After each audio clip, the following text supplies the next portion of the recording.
Assalamu alaikum. I do not want to mention my name, but I'm a student from Pakistan.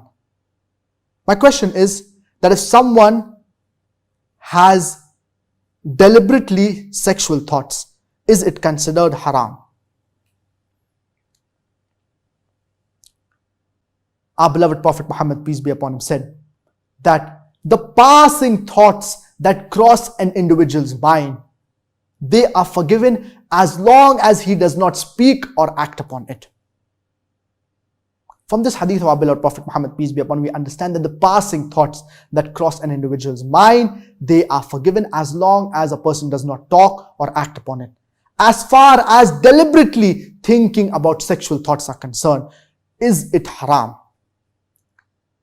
And is it a sin? The scholars, they have differed upon this into two opinions.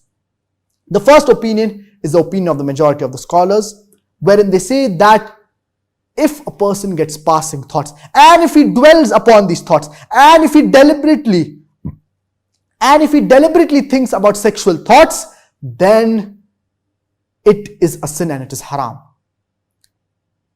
And Ibn Abdin, who is a famous Hanafi scholar, he says that if a person deliberately thinks about sexual thoughts, then it is haram. For example, a person who thinks about a woman who is a na-mahram, and he thinks and he fantasizes about this woman while he's having sexual relationships with his wife, it is haram.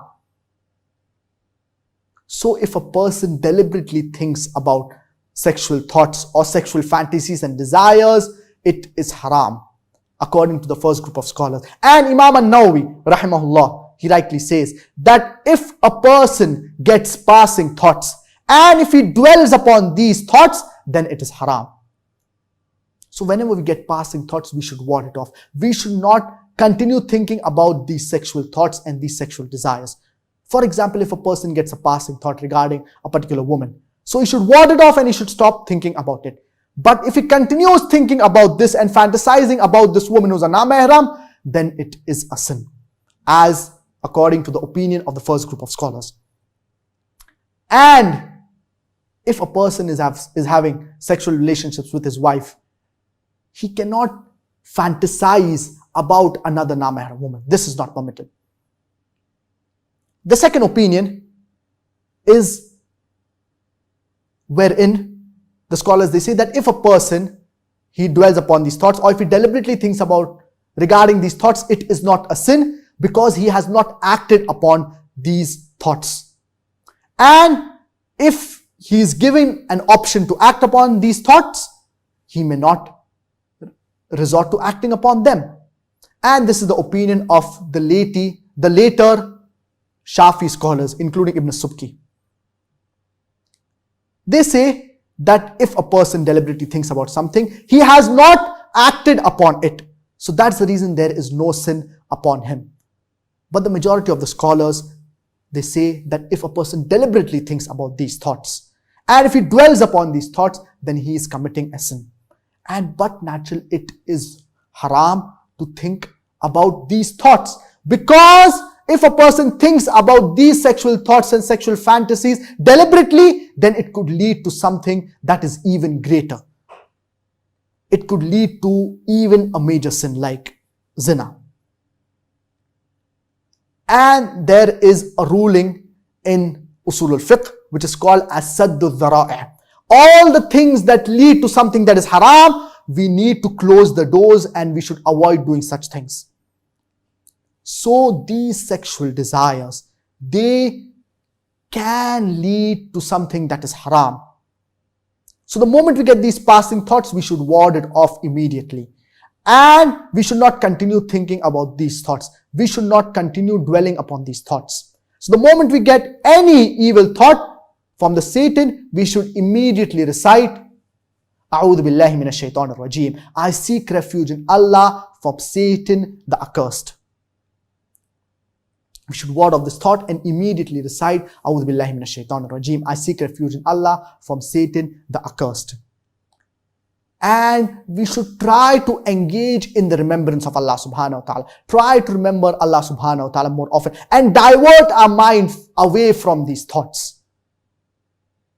the more we dwell and think upon these thoughts, the more it will have a bad effect on us.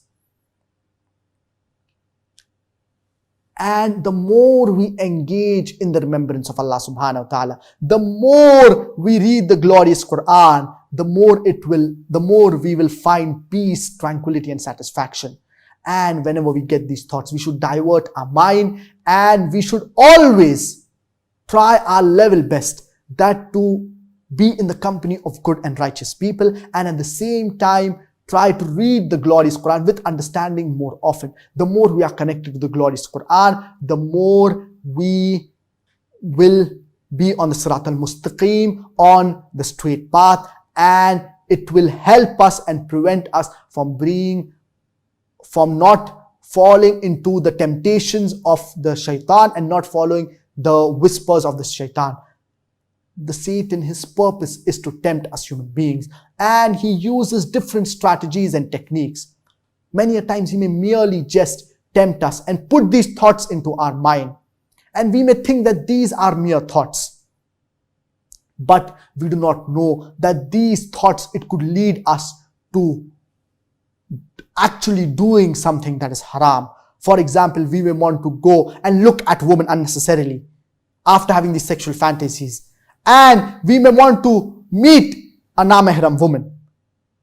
And a person may go to the extent of even having haram relationships with a woman. So that's the reason we should not follow the footsteps of the Satan. The moment we feel that anything is haram, we should stop it at the first stage itself.